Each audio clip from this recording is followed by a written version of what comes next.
नमस्कार दोस्तों, आप सभी का स्टॉक इजी में स्वागत है।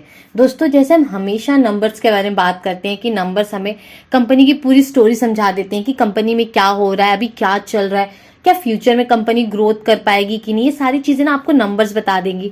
और जो चीज रह जाती है वो आपको प्राइमरी जो सोर्स है, जब मैनेजमेंट क्वार्टरली अर्निंग्स आता है अनाउंसमेंट करने, जहां की एक एनालिस्ट बैठ के मैनेजमेंट से बात करता है फेस टू फेस, जो भी चीजें उसे लगती है कि गड़बड़ हो सकती है या फिर ये चीजें कैसे ग्रो की है, ये सारी चीजें वहां पे एक एनालिस्ट मैनेजमेंट से पूछता है। और मैनेजमेंट जब उस चीज का आंसर करता है तो हमें ये समझ में आता है कि वो मैनेजमेंट कितना कॉन्फिडेंट है। उसके जो टोन्स है हमें ये बताती हैं कि क्या ये जो मैनेजमेंट बोल रहा है इसको एग्जीक्यूट कर पाएगा कि नहीं। ये सारी चीजें जब आप किसी फाइनेंशियल्स को रीड करते हैं तब आपको समझ में आता है कि नंबर्स आपसे क्या कहना चाह रहे हैं, जो मैनेजमेंट बोल रहा है और नंबर्स क्या मैच कर रहे हैं। दोनों चीजें, मैनेजमेंट जो बोल रहा है वो क्या वो यहाँ पे एग्जीक्यूट हो पा रहा है, ये सारी चीजें आपको नंबर्स बताते हैं। इसलिए जब भी आप किसी स्टॉक्स में इन्वेस्ट करते हैं तो आपको ना कंपनी को एक क्वालिटेटिव एनालाइज करना चाहिए कि कंपनी फाइनेंशियली कहाँ पे स्टैंड कर रही है, कंपनी का फाइनेंशियल वीक है या स्ट्रांग है। ये सारी चीज आपको एनालाइज करनी चाहिए, फिर क्वालिटेटिव एनालाइज करनी चाहिए। यानी कि मैनेजमेंट को जाके पढ़िए कि मैनेजमेंट क्या कर रहा है, मैनेजमेंट किस तरह उसका काम है, उसका परफॉर्मेंस कैसा है। ये सारी चीजें आपको जाके चेक करनी चाहिए अगर आपको किसी कंपनी में लॉन्ग टर्म के लिए इन्वेस्ट करना है तो आज हम जिस स्टॉक को यहाँ पे एनालाइज करेंगे, जो कि हमें थोड़ा लग रहा है कि इसमें रेड फ्लैग्स हैं, आप देखें इस स्टॉक को, हमारे साथ एनालाइज करिए, फिर आप अपने डिसीजंस कमेंट में जरूर बताइएगा क्या अभी आप इस स्टॉक में इन्वेस्ट करना चाहते हैं या नहीं। तो आज हम जिस स्टॉक के बारे में बात कर रहे हैं वो है नजारा टेक्नोलॉजी। सबसे पहले हम इसके बिजनेस मॉडल के बारे में सोचेंगे, कंपनी क्या करती है। ये जो नजारा है ये खुद सिर्फ गेम बनाने वाली कंपनी नहीं है, ये गेमिंग इकोसिस्टम बिल्ड कर रही है जहां पर ये अलग अलग गेमिंग कंपनीज को एक्वायर करती है और उन्हें टेक्नोलॉजी, एआई, मार्केटिंग और कैपिटल प्रोवाइड करती है और उनसे ये रेवेन्यू और प्रॉफिट अर्न करती है। सोचो अगर नजारा एक gaming holding company plus gaming operator है तो इनकी जो, अगर आप देखने जाएंगे इनके सेगमेंट्स जहां से रेवेन्यू जनरेट करती है, इनके 4 सेगमेंट्स से इनके 4 मेन सेगमेंट्स है। अगर आप जाके देखोगे, यहाँ से आप इनके वेबसाइट पे भी जा सकते हो, इनके 4 मेन सेगमेंट्स हैं। पहला है मोबाइल गेमिंग, सबसे बड़ा बिजनेस है इनका। इस सेगमेंट में नजारा मोबाइल गेम चलाती है और एक्वायर करती है। फॉर एग्जाम्पल एनिमल जैम और एक वाइल्ड वर्क्स करके है। रेवेन्यू कैसे आता है इसमें, मंथली सब्सक्रिप्शंस, इन ऐप परचेज, जैसे कि कोई डायमंड में खरीद रहा है कोई, ये सारे जो होते हैं ये यहाँ पे अच्छी अच्छी क्वालिटी मिलती है, डायमंड्स, कॉइन्स, स्किन्स करके। फिर एडवर्टाइजिंग करती हैं, प्रीमियम कंटेंट है इनका। फॉर एग्जांपल आप समझ लीजिए, अगर कोई बच्चा कीडोपिया का प्रीमियम प्लान 500 मंथली लेता है तो वही नजारा की यहाँ पे रिकरिंग रेवेन्यू बन जाती है, इस कंपनी का वही रेवेन्यू यहाँ पे बन जाता है। और अगर इनका अभी हम लोगों ने पहला यहाँ पे देख लिया इनका सेगमेंट, अब दूसरा सेगमेंट क्या है इनका, पीसी एंड कंसोल गेमिंग। ये कंपनी का दूसरा सेगमेंट है। आप देख रहे हो यहाँ पे सब इनके गेम्स दिख रहे हैं आपको। ये सेगमेंट क्या करता है, कर्व गेम्स के थ्रू ऑपरेट होती है। कर्व गेम्स खुद गेम पब्लिश करती है। For example human fall flat, wax heads, ये सारे गेम वो क्या करती है, खुद पब्लिश करती है। और रेवेन्यू यहाँ पे कैसे आता है, जैसे प्लेयर स्टीम होता है या प्लेयर स्टेशंस पर ये गेम खरीदते हैं। फॉर एग्जांपल एक गेम 1500 में अगर बिकता है तो उसमें जो डेवलपर और पब्लिशर दोनों को रेवेन्यू मिलता है यहाँ पर। और नजारा पब्लिशर होने की वजह से यहाँ पे रॉयल्टी और पब्लिशिंग रेवेन्यू अर्न करती है। ये बिजनेस का एक हाई मार्जिन बिजनेस है, इनका सेगमेंट है। और ये ऑफलाइन गेमिंग में क्या होता है, इसमें ये जो बिजनेस फिजिकल इंटरटेनमेंट सेंटर चलाते हैं, for example smash, funky monkeys. और इसमें रेवेन्यू सोर्स क्या है, जैसे bowling, VR games, birthday parties, तब ये बिल्कुल मॉल के इंटरटेनमेंट जोन जैसा बिजनेस है इनका। और फोर्थ इनका सेगमेंट क्या है, एड टेक, एडवर्टाइजिंग टेक्नोलॉजी। ये एक डाटा वर्क और स्पेस टाइम के थ्रू ये ऑपरेट होता है। ये गेमिंग जो है जो ये गेमिंग कंपनीज और ब्रांड्स को डिजिटल एडवर्टाइजिंग सॉल्यूशंस प्रोवाइड करते हैं। और रेवेन्यू कैसे आता है इसमें, एडवर्टाइजिंग कैंपेन करना, demand side platform, marketing technology, management of traditional ad agency से software based ad technology business की तरफ ही शिफ्ट हो रहा है। अब इनका जो इनके अब इसमें क्या हो गया है, इस कंपनी में जो नज़ारा का सीक्रेट सोर्स क्या है, यहाँ पे जो इनका कॉम्पिटिटिव एडवांटेज क्या है, मैनेजमेंट क्या बोल रहा है। इस बार जो कॉन कॉल हुआ था इसमें मैनेजमेंट ने क्या बोला था, मैनेजमेंट अर्निंग कॉल्स में बार बार उन्होंने सीओई के बारे में बात की है, यानी कि सेंटर ऑफ एक्सीलेंस के बारे में बात किया हुआ उन्होंने। ये एक सेंट्रल टीम है जो सभी गेमिंग स्टूडियो, जो सारे इनके गेमिंग स्टूडियो को सपोर्ट करती है। आप जाके जब इसमें ओपन करेंगे तो आप समझ पाएंगे मैनेजमेंट ने क्या कहा है। ये टीम क्या हैंडल करती है, users acquisitions, AI, data analytics, marketing, product improvement. इसके फायदे ये है कि हर कंपनी को अलग से एक कैपेबिलिटीज डेवलप नहीं करनी पड़ती, सब नज़ारा के प्लेटफॉर्म का यूज करते हैं, जिससे कॉस्ट कम और प्रॉफिटेबिलिटी यहाँ पे बन जाती है। अब ग्रोथ स्ट्रैटेजी क्या है नज़ारा की, यहाँ पे नज़ारा सिर्फ एग्जिस्टिंग गेम पर डिपेंड नहीं है। वो क्या कर रहा है, यहाँ पे 3 तरीके से ग्रो करने की कोशिश कर रहा है। वो 3 तरीकों से यहाँ ग्रो भी करना चाहता है। पहला है एक्विजिशंस, अच्छी गेमिंग कंपनीज को खरीदना, और दूसरा इनका एग्जिस्टिंग जो इनके गेम्स को और बेटर बनाना है, और तीसरा है न्यू गेम्स को लॉन्च करना। ये 3 चीज से ये जो 3 चीज है ना, इससे वो ग्रो करना चाह रही है। यही उनकी ग्रोथ स्ट्रैटेजी है। अगर हम सिंपल फ्लो में बात करें तो देखो, एक्वायरिंग गेम को करना, एक्वायरिंग गेम स्टूडियो, फिर provide AI plus marketing plus analytics, फिर गेम को ग्रो करना फास्टर, फिर रेवेन्यू एंड प्रॉफिट इंक्रीज करना, कैश फ्लो इंक्रीज होना, और फिर एक्वायर मोर गेमिंग कंपनीज को। ये गेम को एक्वायर कर रहे हैं और जो इनके एग्जिस्टिंग गेम है उसको अच्छा इंप्रूव कर रहे हैं, और ये न्यू गेम को भी लॉन्च करना चाहते हैं। ये इनका यहाँ पे ग्रोथ स्ट्रैटेजी है इस कंपनी का, नज़ारा टेक्नोलॉजी का। अब हम इसको नंबर्स में देखते हैं कि नंबर्स में किस तरह काम कर रहा है। सबसे पहले आप मार्केट कैपिटल देखिए, कंपनी का कितना है, 11,000 करोड़ का है। जिसका मार्केट कैपिटल है यहाँ पे देखिए, ये बिल्कुल भी कम नहीं है। इनका जो मार्केट कैपिटल है एक बहुत बड़ा यहाँ पे दिख रहा है कि हाँ, कंपनी का मार्केट कैपिटल न स्मॉल है न मिड है, एक लार्ज कैप दिख रहा है। कंपनी के पास अच्छा खासा यहाँ पे मार्केट कैपिटल वो होल्ड कर रही है, ठीक है।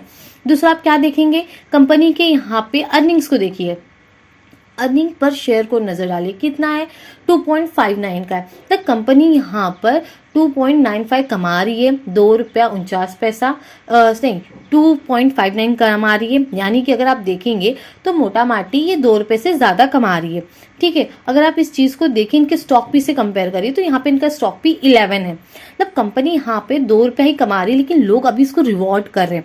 लोगों को लग रहा है कंपनी अच्छा परफॉर्म करेगी, मैनेजमेंट जो बोल रही है उसको वो एग्जीक्यूट कर पाएगी, ऐसा इसके स्टॉक भी बोल रहे हैं।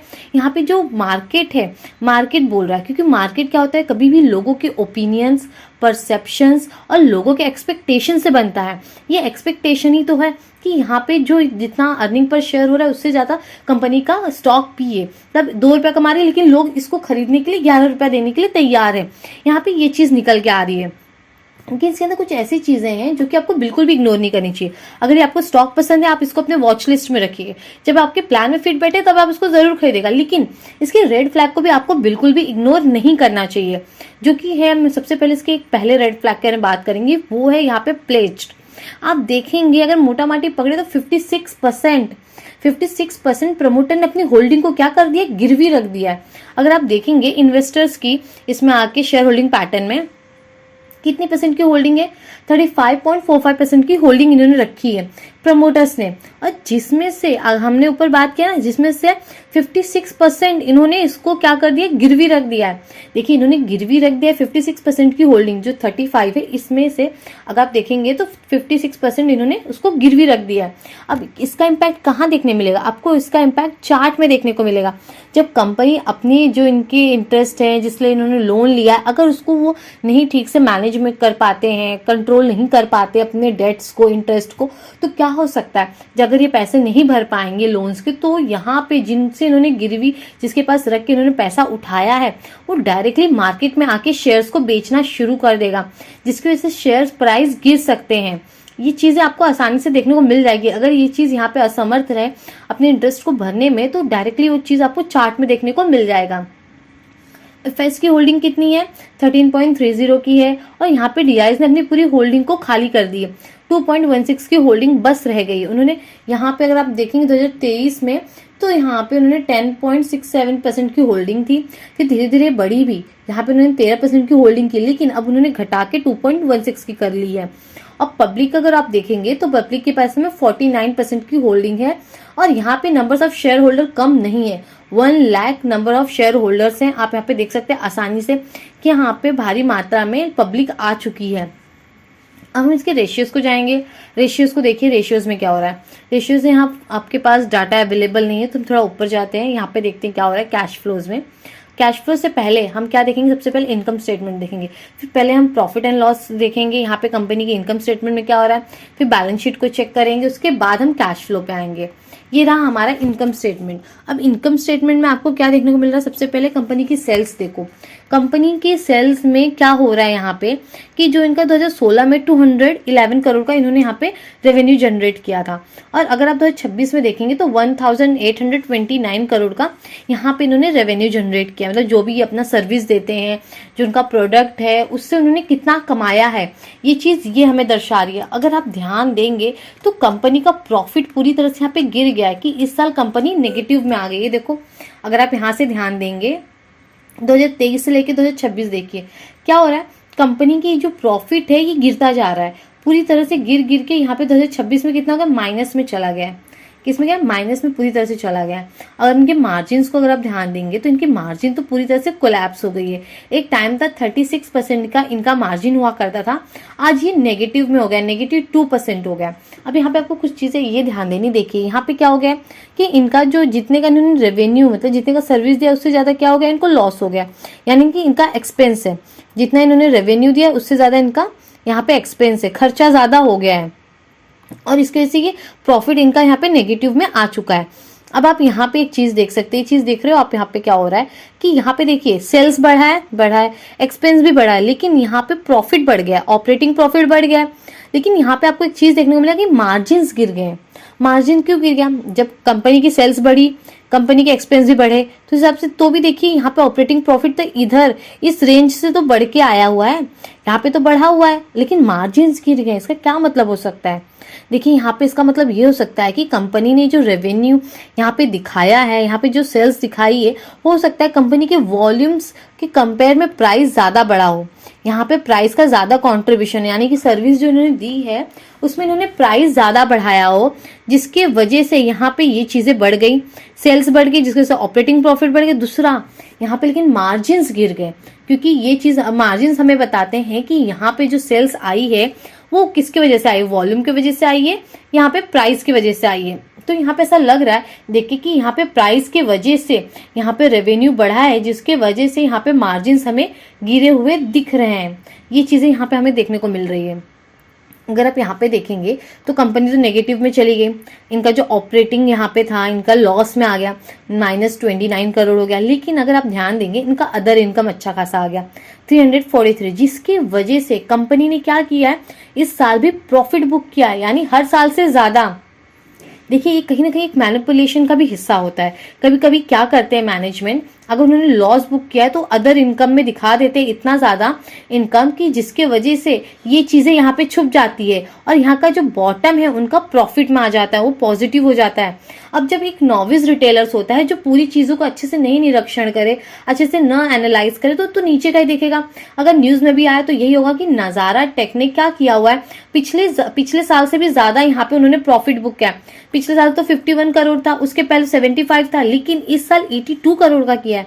अब एक नॉविस ट्रेडर के लिए क्या होता है ये चीज कि कंपनी तो इस साल तो प्रॉफिट बुक कर रही है, देखिए क्या देखेगा, ज्यादा सेल्स देखेगा, और दूसरा क्या देखने वाला है, वो देखेगा कंपनी का बॉटम लाइन क्या है। तो बॉटम लाइन तो हर साल से अच्छा परफॉर्म कर रही है इस साल, लेकिन ये चीज तो रह गया देखने के लिए ना कि कंपनी का तो ऑपरेटिंग प्रॉफिट जो उसका कोर बिजनेस है उससे तो पैसा नहीं आया है, उधर तो उसने लॉस बुक किया हुआ है। ये चीजें तो बिल्कुल भी यहाँ पे नजरअंदाज करने वाली चीज नहीं है। और कंपनी ने 82 करोड़ का यहाँ पे क्या कर दिया, प्रॉफिट बुक कर लिया है, जो कि यहाँ पे एक मैनिपुलेशन का हिस्सा हो सकता है। ऐसी बहुत सी कंपनियां करती है, अगर आप जाके ध्यान देंगे, जो कि इस समय अगर आप देखेंगे पैनी स्टॉक बन गई है, वो कंपनियां कहीं ना कहीं ऐसा काम करती हैं कि बॉटम लाइन पॉजिटिव दिखाती है। अगर आप अदर इनकम को हटा देंगे, आप ये लाइन अगर यहाँ से हटा दे ये वाली अदर इनकम को, तो आपको लगता है कंपनी पॉजिटिव में आ पाएगी कि इससे भी बड़ा लॉस नहीं बुक करेगी, बहुत बड़ा लॉस बुक नहीं कर लेगी, कि डेप्रिसिएशन आ जाएगा, डिडक्ट होगा, इंटरेस्ट डिडक्ट होगा, तब तो चीजें आएंगी। इसकी वजह से यहाँ पे कंपनी ने इस साल भी क्या बुक किया, प्रॉफिट बुक किया हुआ है। नीचे आइए, कंपनी के रिजर्व पे ध्यान दीजिए। कंपनी के रिजर्व अच्छे से काम कर रहे हैं। कंपनी ने बोरोइंग की हुई है, अगर आप देखेंगे 251 करोड़ का इनके पास इस समय बोरोइंग है। अगर आप ध्यान देंगे तो एक टाइम तक कंपनी यहाँ पे देखिए क्या कर रही है, इस साल 2026 में इसने अपने फिक्स असेट को सेल किया हुआ है। देखिए फिक्स असेट तो कंपनी जब सेल करती है तो उसको जाके आपको ना डिटेल में यहाँ पे जो इनका एनुअल रिपोर्ट होता है, जो कि अभी तक यहाँ पे 2026 का एनुअल रिपोर्ट नहीं आया, लेकिन आपको जाके इसके एनुअल रिपोर्ट में पढ़ना चाहिए कंपनी ने अपने फिक्स असेट को क्यों सेल किया है। वो रीजन हमें पता होना चाहिए कि क्यों सेल यहाँ पे इसने किया अपने फिक्स असेट को, क्योंकि फिक्स असेट से तो कंपनी का रेवेन्यू जनरेट होता है। ये तो एकदम आम सी बात है। ये फिक्स असेट नहीं होगा, प्लांट मशीनरी बिल्डिंग्स नहीं होंगी, तो कंपनी ये जो इनका यहाँ पे टॉप लाइन है ये कैसे जनरेट होगा। टॉप लाइन में जनरेट होने के लिए ये तो फिक्स असेट होना चाहिए, कंपनी को कैपेक्स करते रहना चाहिए, तभी तो यहाँ पे चीजें बनेंगी। जब तक कंपनी यहाँ पे फिक्स असेट की उसका सेल करने लगेगी तो रेवेन्यू तो धीरे धीरे घटता ही जाएगा। वो चीजें तो एकदम नॉर्मल से आपको पता होनी चाहिए। अगर आप यहाँ पे देखेंगे इनके ट्रेड रिसेबल को, तो कंपनी ने यहाँ पे कितना 1829 करोड़ का क्या किया हुआ है यहाँ पे इन्होंने यहाँ पे किया हुआ है रेवेन्यू जनरेट। और अगर आप ध्यान देंगे तो इसमें अभी 376 अभी तक इनके पास आया नहीं है, यानी कि इतना पैसा गले में नहीं गिरा है। लेकिन एक चीज और आपको नोटिस करनी चाहिए, क्या आपने ध्यान दिया, कंपनी जनरेट कर रही है यहाँ पे 1829 करोड़ का रेवेन्यू जनरेट कर रही है, लेकिन इन्वेस्टमेंट देखिए कंपनी की 2000 करोड़ की इन्वेस्टमेंट कंपनी कर रहा है। कंपनी यहाँ पे ज्यादा इन्वेस्टमेंट नहीं कर रहा। क्या कंपनी एक इन्वेस्टमेंट कंपनी है? नहीं। अभी देखिए अगर इनका रेवेन्यू भी ज्यादा होता तब ये चीजें छोटी लगती, लेकिन इनका रेवेन्यू देखिए ना 1008 करोड़ का ही तो कर रहा है यहाँ पे 800। अब यहाँ पे तो इनका रेवेन्यू जितना जनरेट नहीं हो रहा है उससे ज्यादा तो यहाँ पे इन्वेस्टमेंट हो रहा है। कंपनी यहाँ पे इन्वेस्टमेंट कर रही है, लेकिन कंपनी तो एक इंटरटेनमेंट कंपनी है ना, डिजिटल कंपनी है, गेमिंग कंपनी है, तो इन्वेस्टमेंट इतना ज्यादा जितना वो रेवेन्यू नहीं जनरेट कर रही है। देखिए ये सारी चीजों को इग्नोर नहीं किया जा सकता, इस सारी चीजों को पकड़ के बैठिए और देखिए कहीं ये सारी चीजें वापस बढ़ती तो नहीं जा रही है। अब आगे ये सारी चीजें नहीं बढ़ेगी तो अच्छी बात है कि हाँ यहीं पे थे, कुछ एक साल का प्रॉब्लम था, दिक्कत था, कंपनी ने फेस किया, इस सिचुएशन से निकला बाहर। लेकिन अगर ये हर साल अगर बढ़ती जाएंगी ये सारी चीजें, अगर ये कंटिन्यू अपने फिक्स असेट को सेल कर रही है, यहाँ पे ये जो इनका EBITDA मार्जिन है ये गिरता जा रहा है, नेगेटिव होते जा रहा है और अदर इनकम बढ़ता जा रहा है, ये सारी चीजों को आपको बिल्कुल भी इग्नोर नहीं करना है। ये सारी चीजों को आपको कंटिन्यू देखते रहना है कि कंपनी कैसे परफॉर्म कर रही है। क्वार्टरली तो रिजल्ट आता ही है। ये सारी चीजों का अगर आप फॉलो करेंगे तो यहाँ पे आपको आराम से क्लियरिटी मिल जाएगी कंपनी कहाँ जा रही है, क्या ये ग्रोथ फेज में जा भी रही है कि बस मैनेजमेंट बोल रहे हैं। ठीक है, यहाँ पे आपने देख लिया यहाँ पे क्या हो रहा है कंपनी के साथ। दूसरा हम नीचे आएंगे, कंपनी कैश फ्लो को देखिए। कंपनी यहाँ पे अच्छा कैश फ्लो यहाँ पे जनरेट कर रही है। 2026 में 149 करोड़ का इन्होंने कैश यहाँ पे जनरेट किया हुआ है। अगर हम नीचे आएंगे यहाँ पे तो हमने इनके पैटर्न्स के बारे में बात कर लिया, शेयर होल्डिंग पैटर्न में क्या हो रहा है। जैसे कि यहाँ पे एक हाईलाइटेड बात है कि कंपनी ने अपना 56% यहाँ पे क्या कर रखा हुआ है, यहाँ पे गिरवी रखा हुआ है शेयर्स को, जो कि बिल्कुल भी इग्नोर करने लायक नहीं है। दूसरा हम यहाँ पे इनके चार्ट को एनालाइज करेंगे, कंपनी के चार्ट में इस समय क्या चल रहा है। आप देखेंगे कि कंपनी में अभी तक जब से ये यहाँ पे लिस्ट हुई है इस रेंज के बाद, जब इसने यहाँ पे हाई किया था, अगर हम देखें कंपनी का हाई कितना है तो 419, ये कंपनी ने यहाँ पे हाई मार के फिर वो नीचे आ गई थी और अभी तक वो अपने हाई के पास गई नहीं है, उसने अपने लाइफ टाइम हाई को ब्रेक नहीं किया हुआ है। और अगर आप देखेंगे तो कंपनी के आसपास ही काफी सारे रेसिस्टेंस है जो कि अभी इसको फेस करना बाकी है। जैसे अगर आप देखेंगे तो ये रेसिस्टेंस था, ये एक रेसिस्टेंस था, इसने हाई वॉल्यूम के साथ ब्रेक भी किया है। और दूसरा देखेंगे तो ये रेसिस्टेंस था, अभी एक और रेसिस्टेंस है, यानी कि इसके रुकावटें हैं। फिर जब ये इसको पार करेगी तो इसका लाइफ टाइम हाई वाला आएगा, यानी कि सेलिंग। आपको पता है यहाँ पे तो बहुत लोगों ने क्या किया होगा, बाय किया होगा ना इस रेंज में आके, ये रेंज में आके बहुत लोगों ने यहाँ पे बाय किया होगा कि ये शेयर अब यहाँ से ऊपर जाएगा। तो बहुत लोग तो यहीं फंसे होंगे और बहुत लोग तो यहाँ पे निकल होंगे, जो स्मार्ट लोग हैं जिनको निकलना होगा, जिन्हें पता है, पूरी इन्फॉर्मेशन होती है जिनके पास, वो तो यहाँ पे निकल गए होंगे, जो यहाँ पे बड़े इन्वेस्टर बैठे होंगे। लेकिन अभी यहाँ पे जो नॉविस रिटेलर्स खरीदे वो तो हैं, जैसे ही प्राइस इस रेंज में आएगा वो तो ये सोचेंगे कि हमारा ना लॉस हो रहा है ना प्रॉफिट हो रहा है, हम यहाँ से निकल जाए। देखिए ये माइंडसेट बुरी नहीं, क्योंकि जब जो नॉविस रिटेलर्स होते हैं जिन्हें नहीं पता होता आगे क्या करना है, वो तुरंत निकल जाते हैं। अब देखिए ये चीजें कब टिकेगी, ये जो बढ़त होगी शेयर में, ये बढ़त कब टिकेगी? जब यहाँ पे मैनेजमेंट ने जो बातें कही है, जब मैनेजमेंट ये बातों को अपने जो ग्रोथ की बात कर रहा है, अगर उसको एग्जीक्यूट कर देते हैं अच्छे से, और एग्जीक्यूशंस आपको नंबर्स में दिखने चाहिए। यहाँ पे नंबर्स में जब वो चीज़ें दिखने लगे, आपको लगे हाँ मैनेजमेंट जो बोल रहा है वो यहाँ पे कर रहे हैं, नंबर्स में हमें दिख रहे हैं, तब आपको समझ जाना चाहिए कि यहाँ से अब ये स्टॉक ऊपर जाने के लिए तैयार हो रहा है। तो दोस्तों आजकल वहीं रुकते हैं। अगर वीडियो आपको यूजफुल लगा है तो लाइक, कमेंट, सब्सक्राइब जरूर करें।